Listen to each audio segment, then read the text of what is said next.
show y'all how you can use these herbs in everyday cooking. And we're going to make something, and we're not going to add any salt to it. So I just want you to just taste it without the salt. This is a brand new frying pan I just got today. So if you have any questions, go ahead and ask as I start to prepare this. Or if you have comments, go ahead and comment. Yes, ma'am. You mentioned chamomile, and I used to grow chamomile, but I never see it anymore in the, Home Depot or anywhere. You know what? I haven't seen that in a while either where you could purchase it. So I had just decided I'm going to have to. Now I think I actually have chamomile seeds. So yes, I do. German chamomile seeds. So you can grow it from seed. Yes. So outdoors as soon as the soil can be broken. Plant grows quickly and reaches 2 feet high. Harvest the flower heads before they fade. Dry by hanging in a dry place. Store the dry flowers to enjoy calming tea year round. You can also make tea from the fresh flowers, and it self-sows. So yes. Can't you go to like Berkeley or Park Street, like online?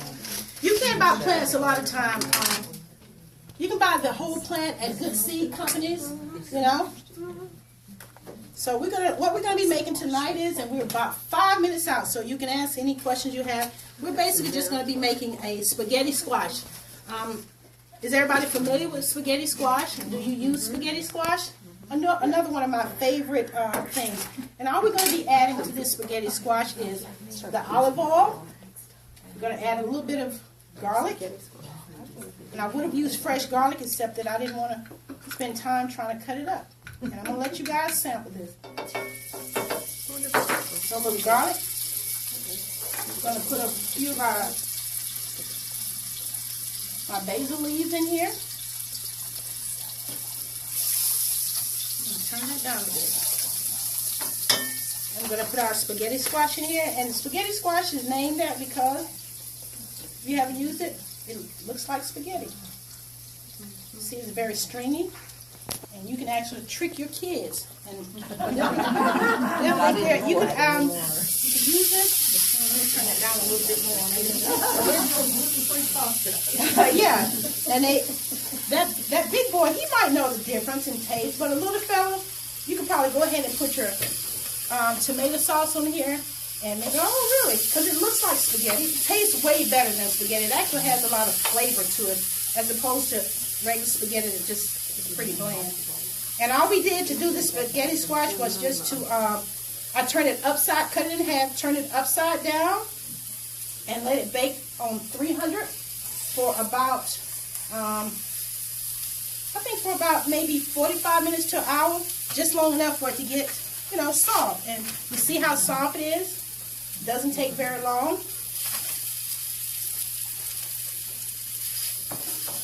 And that's all to it. And I mean, when you look at some of this stuff, how quick it is, and people say, oh, I don't have time to cook. Well, I was at work, and I put this in the oven, let it cook, put my timer on, took it out and wrapped it up in aluminum foil, and here we are. Look how quick we're done. We're pretty much done. I'm going to add a little bit of the fresh basil to it. A little bit more olive oil. Terri, do you have that recipe in any of the handouts? No, I don't, because it's such a simple recipe. I didn't think to put this one on a handout because it's so easy. But it's just basically the spaghetti squash has been, baked in the oven and till it's done. And you can tell when it's done because it's going to be, pliable. The outside, you'll be able to touch it, and you'll see that it gives. And when you touch it and it gives, it's ready. And I'm going to add a little bit of Italian seasoning from this. Don't have to, but I am. And then I'm going to let you all taste it. And I wanted you to get the true flavor of it without any salt, just our regular herbs. And that's about all that I have. I hope I've covered everything. And just some more uses for herbs. You can use them potpourri. You can use them in a candle. If you have a candle, you take some of your aromatic herbs like rosemary and drop it there, and as that candle burn.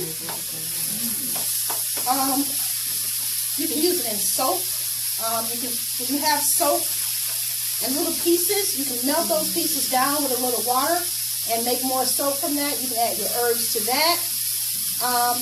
And one of my favorite things that we were talking about, I don't know if I finished, is to freeze the herbs. And I didn't know that olive oil would freeze until about a couple of months ago. My girlfriend was saying, oh yeah, she'd take her herbs at the end of the season when they're like this. She takes the old-fashioned, and that's why you can keep your ice cube trays, which nobody has anymore, but they still do sell them. Not the metal silver ones that we used to have, but you can get the plastic ones now.